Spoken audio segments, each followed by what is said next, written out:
নিজের চোখে দেখা কিছুদিন আগে একটা জানাজা পড়িয়েছে, খোদার কসম করে বলছে 6:30 ইন্তেকাল করেছে। হসপিটালের বিল দেনেওয়ালা নাই, 4 সন্তান, অ্যাম্বুলেন্সে ঘরে ঘরে আসবে, 1000-1200 টাকার বিল দেনেওয়ালা নাই। কি বুঝলেন? ক্ষণস্থায়ী দুনিয়া। মমিনের কম থাকলেও আমি বলি, কেউ যদি এসে বলে হুজুর একটু দোয়া করেন, খুব পেরেশানিতে আছি, আমি তার হাত চুমু খেয়ে বলি তোমাকে মোবারকবাদ, আল্লাহ তোমাকে ভালোবাসে। পেরেশানি তো মালিক দেয়, এই জন্য এটা রহমত মমিনের জন্য। পেরেশানি দেয় যখন ফেরেশতারা বলে আল্লাহ চাইতেছে টাকা পয়সা চাইতেছে, বলে এটা কি? বলে ফাসেক, দে বিদায় কর। তার চাওয়া চেয়ে বিরক্ত লাগে, বিদায় কর, কি লাগে দে। মমিন যখন চাইতে থাকে আল্লাহ আমাকে কিছু লাগবে, যখন একটু করে চায় আমার মাটাকে সুস্থ করে দাও, বাবাটাকে আল্লাহ আমার স্ত্রীকে, আমার আমাকে একটু তৌফিক দাও, চাইতে থাকে মমিন। আল্লাহ বলে যখন ফেরেশতারা দেখে মমিন চাচ্ছে, দেরি করতে পারে না, তাড়াতাড়ি খাজানা নিয়ে দিতে নেবে, আল্লাহ বলে রাখোস না, এত তাড়াহুড়া কিসের?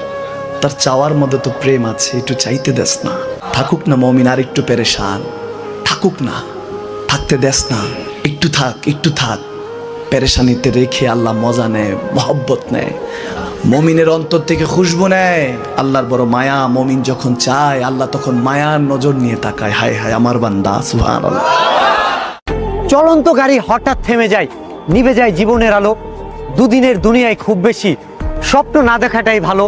থেমে যেতে হবে সবারই, আগে কিংবা পরে। অহংকারীরাও তো ঘুমাচ্ছে ছোট্ট মাটির ঘরে। দুনিয়ার মুহে পড়ে পাপের বোঝা করলাম ভার, সময় থাকতে বুঝলাম না দুনিয়াটা আখিরাতের বাজার।